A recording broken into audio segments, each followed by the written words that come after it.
వసూళ్ల ప్రసాద్ వరప్రసాదం ఎలా అయ్యాడబ్బా అన్న అనుమానం కార్యకర్తల్లో సర్వత్రా వ్యక్తమవుతోంది. కలెక్షన్ ప్రసాద్ నేను ఏ నియోజకవర్గంకి వెళ్ళినా అక్కడ ఎమ్మెల్యే పరిస్థితి తెలుసుకుని పేరు పెడతా. కానీ ఇక్కడ నాకు అవకాశం ఇవ్వలా. వైకాపా కార్యకర్తలు నాయకులే పెట్టేశారు కలెక్షన్ ప్రసాద్ అని. ఆయన పలకరింపు సూపర్ గా ఉంటుంది.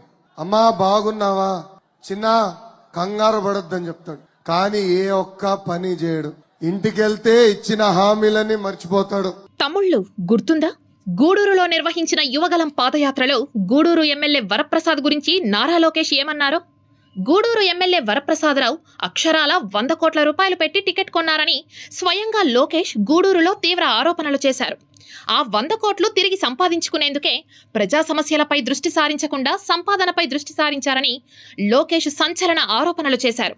గూడూరు ఎమ్మెల్యే వరప్రసాద్ కాదు, కలెక్షన్ ప్రసాద్ అని లోకేష్ ముద్దు పేరు కూడా పెట్టారు. ఇప్పుడు అదే వసూళ్ల ప్రసాదే ఎన్డీఏ కూటమి తిరుపతి పార్లమెంట్ అభ్యర్థి అయ్యారు. వరప్రసాద్ గురించి చేసిన విమర్శల్ని లోకేష్ మర్చిపోయి ఉండొచ్చు, కానీ జనానికి మాత్రం ఇంకా అవి గుర్తున్నాయి.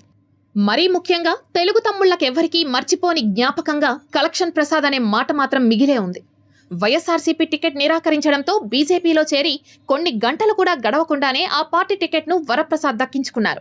ఇదంతా కూడా కలెక్షన్ మహిమ అని కూటమి పార్టీ నేతలు, కార్యకర్తలే గుసగుసలాడుకుంటున్నారు.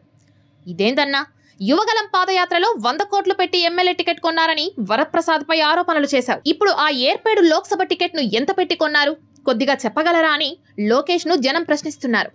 మన దగ్గరకు వస్తే కలెక్షన్ ప్రసాద్ అవుతారా సార్ అని వ్యంగ్యంగా ప్రశ్నిస్తున్నారు.